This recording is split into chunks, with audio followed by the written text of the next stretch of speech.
Good morning. This is Helen Mitis, and it is my greatest pleasure to be interviewing the one, the only, Rick Collingwood. Rick, welcome to our interview today. Thank you so much for coming on today. Thanks for having me. How are you? I'm really good. So I don't think that Rick needs much of an introduction, but I will introduce him anyway. So Rick is a real pioneer in our profession.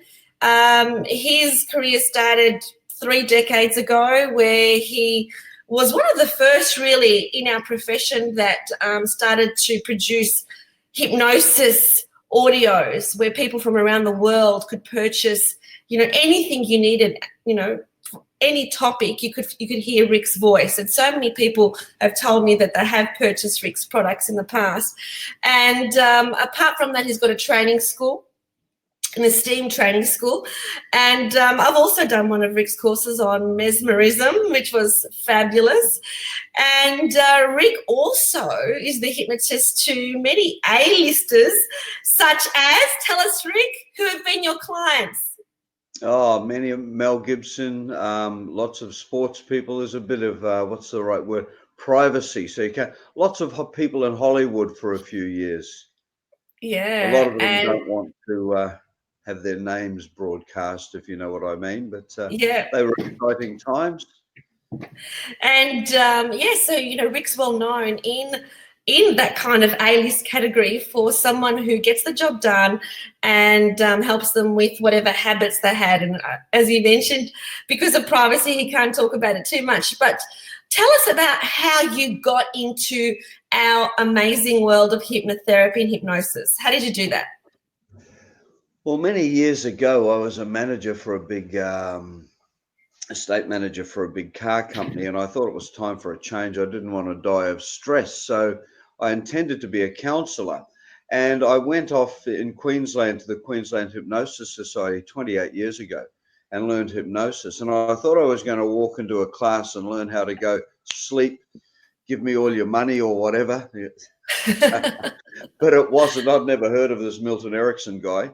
So I studied counselling and studied Ericksonian hypnosis and progressed from there. I was a staunch Ericksonian for about 2 years, then saw Gil Boyne's stuff and became more direct, if you will, or traditional, and then bounced from there after 16 years to mesmerism. And now I use a combination of the entire repertoire, if you will, depending on the client and what their issue is. And in terms of, your school, how did you get into deciding that you were then going to train others and you created a training school? Yeah, because when I first begun, there was about 3 in Australia, and you had to be a doctor, dentist, psychiatrist, or psychologist to practice. So I just held my breath and or priest, yes, or use autogenic training or some other name. And there was a call for it.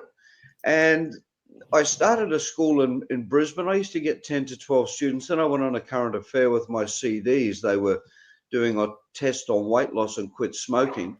And they worked and they broadcast that nationally. And the rest is history, I guess. So I got invited to go to WA to train. Ended up living in Perth for 10 years and then came across to Melbourne. Wonderful. So I never had a plan. Yeah, it just happened. Yeah, look, the important thing with all this is to be good at what you do. Yeah, and exactly. It will just happen anyway. We all expect it's going to happen next week, but it doesn't. It takes time, progress, passion, patience, persistence, all the P's, and you finally get there. Exactly. So we've got a comment up on the screen. Lawrence Akers, oh, how nice. He said, 2 legends on my desktop screen. Oh, thank you for putting me into Rick's category. I feel Flattery will get you everywhere, Lawrence. Yeah, exactly. So I was really thrilled, Rick. I really was and so was Selena when we found out that you would be you put in your submission to present at HypnoBiz Australia. We were thrilled about that because really to have a conference of this caliber in our country without you there would have been something amiss. We need, people like yourself. who, were here for us right from the very beginning and led the way. And, this is something that you need to be at. How could I not be there? I'm coming up to the end of my tether with this, so it's all perfect timing. But the amount of work that you guys have put in the background, and the other greats like Joan Golding, I said there's a lot of great people going, and Yes. any serious hypnotherapist would be crazy to miss out on it. There's going to be a wonderful amount of information, networking, meeting some of the fantastic people in this profession, and I'm really looking forward to it. Oh, fantastic. Plus, it's on the Gold Coast. Oh, 50 meters from the beach. How can you not go? So exactly what you said, the greats will be there all in one place, all in the one weekend.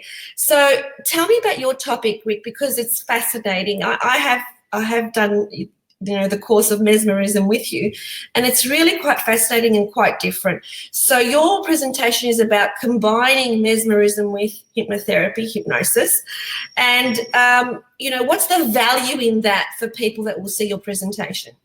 Well, really, there's two values. The first is coming to an understanding that the so-called mesmerism or magnetism, if you will, is always there anyway. If you're doing a verbal induction, what's going on in the undercurrent is quite extraordinary. And there's good science behind it now. It's not just this madness of there was an ethereal fluid coming from the heavens and I control it as Mesmer presented, but it's quite extraordinary for psychosomatic conditions. Hypnotism is good for the mind and to change a cognitive program in the head. Mesmerism is very, very good for psychosomatic issues such as skin complaints, aches, pains, and what have you. But it's using the enteric brain instead of this logical brain up here. And there's ways to project it, which, as I said, has good scientific underpinnings. Well, you had an experience with a foot you couldn't run on, and it didn't take long to get that sorted out. So, just to give everybody that story, it was pretty amazing.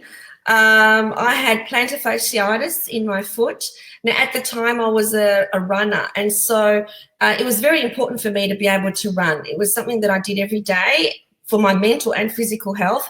And we were at the point of, I'd gone to everybody. I'd gone to the podiatrist of the Olympic team, podiatrists of the footy clubs. I'd gone to everyone, and they were about to put a cortisone injection into my foot. And I did the mesmerism course with Rick. And during the break, which was 10 minutes break, I said to Rick, I've just got this pain in my foot. Could you just do some mesmerism on it? And it was gone. And so I tested it the very next morning. It was a test. So I went for a run for about, I think my run the next morning was something like 15 kilometers. And I can't do that these days, but I could back then. And I ran for 15 kilometers, and there was no pain. This was something that I was in agony, just doing 500 meters. And so to do 15 kilometers, and then I went to Rick's course and I said, it's completely gone. And since then, the pain, so that's not the reason why I'm not running now. I'm not running now because I've got no meniscus in my left knee and I've had it operated on. But the foot itself has never had pain. So I owe that to mesmerism. It was an extraordinary process, incredible. You have to see it. So are you going to be doing a demonstration of the room, Rick? I shall, yeah. To a volunteer who I've never met before. I'll just ask if somebody would like a benefit from it. It's very strange and it appears that way, but part of the reason is the descriptions that we used 300 years ago. Although they were right in that time, they sound pretty far out and weird and new agey in this day and age. And they tend to wrap everything up in mysticism, which in those days it's how it was. Now it's been pulled apart. It just works well. Look, I just went to Russia and worked with people there who couldn't even speak English. One guy had smoked 40 cigarettes a day for 35 years, and after the first day was wondering why he doesn't smoke anymore. You have to remember hypnosis. Braid brought words to it, but what happened with Braid, he spent 2 weeks with La Fontaine, a magnetist that he went to disprove, and because of the fear of the medical associations and their control of this anti-mesmerism thing, he said that he'd come up with a new method and he put words with it. But he also said in one of his last writings he could never achieve what the magnetist could achieve with his method. But the reason for that is they're two distinctly different methods, but hypnotism grew from magnetism, which is called mesmerism. It's all the same thing. Mm. And it shouldn't be discounted. Mm. Well, I don't think it has. So I've had a 15-year pilgrimage on it, and I love it. It gets results. That's the main thing. It does. And so somebody in the room at HypnoBiz Australia is going to have the most incredible experience. Maybe it is pain like I had that just couldn't be resolved any other way. Who knows? But and I love it. I love it when we have demonstrations in the room, because somebody will get the most amazing experience, really, by one of the greats. So what a fantastic bonus. We'll do it spontaneously. Yes. So there's no, and I'll do a full demonstration from beginning to end. So people will get to see exactly what's involved. Learning mesmerism as well, though, it's like learning hypnosis.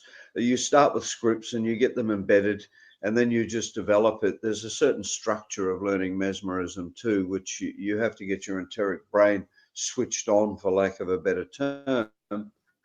But once you do quite extraordinary stuff, most of my students that come to learn hypnosis and bother going through with the mesmerism, they stick with the mesmerism afterwards and use the hypnosis when it's necessary. But as I said, it's always underpinning anyway. Yeah, so it's very powerful, very powerful. It's all about energy and intention, and so powerful. So tell me, Rick, if you were to leave us with something in terms of the people watching out there, what would it be? Anything at all? Regarding hypnotherapy and practice? Anything. Well, okay. Like a wisdom coming from Rick Collingwood. Okay, to get where you want to go, even if you don't know exactly your plan: passion, patience, persistence, the 3 Ps, and just get on with it. Don't bog yourself down and trying to learn too much, or you end up with a bowl of alphabet soup. The hypnotist or the therapist is always inside you. What we can gain in the academic and the reading aspects of what we do, that's fine. It's extra knowledge. But for me, I spent the first 3 years using 3 inductions, and I had a lot of success, but it gets pretty blooming boring. Boring. Diversify and use what you feel right to use on your clients. That's my advice. Yeah. And so, and I agree with that, because if you allow yourself to be bored, then you don't have the passion. So, if I found that I was doing something again and again and it was like, oh, this is boring, then I didn't have that fire inside me, and you need that, because that passes on to the client. So the 3 Ps again are patience, persistence, and passion. Passion, persistence, and what's the third one? Patience. And you can throw another one in there. Another one is practice. Practice. So there's actually 4. Yes. And look, I spent my first 2 years learning this sitting. It was pre-computer days. I sat in my bedroom for an hour a night reading scripts out loud to drum them into my head. To me, a word read aloud was a word remembered. And we never stopped learning. I still learn little tidbits here and there from my students, observing them, and they've gone and found something somewhere. So this is an endless process. You get good at it, then you get better at it, then you get exceptional at it. But I don't really think we ever totally master it. There's always something new, because we're dealing with the human condition, Never ending. And this is where you just got to let the ego out the door and be open-minded to, at HypnoBiz Australia, we're going to have over 50 presenters from 4 continents. So the experts in their field, and the presenters that are coming are people, many of them haven't been to Australia before. And I've seen them at overseas conferences. And so this is talent that's well known overseas, but Australians haven't seen. And so this is an amazing opportunity. Early bird ends 30th of September. So we're nearly, this is it in terms before the early bird goes up by $200. Because if you're serious about your profession, you've got to be at this event. You've got to rub shoulders with the people who are inspirational, with the people who can teach you new techniques and strategies. And just like Rick said, it's, you know, there's always something else to learn. There's infinite knowledge. Hundreds of years of knowledge are going to be at this Absolutely. convention. Why wouldn't you go there? You've got to be there. Exactly. So everybody be there. Yeah. Listen to Rick. Yeah. Be there. Be there. Gold Coast, March 2020. Get your tickets now. So thank you so much, Rick, for speaking to me today. And my pleasure. Very excited. Of course, we'll probably see each other before the Gold Coast, but very excited that you're attending and presenting at our conference in March 2020. Thank you so much. It's going to be awesome. Be there. Hope to see you there. See ya. Bye. Okay. Bye-bye.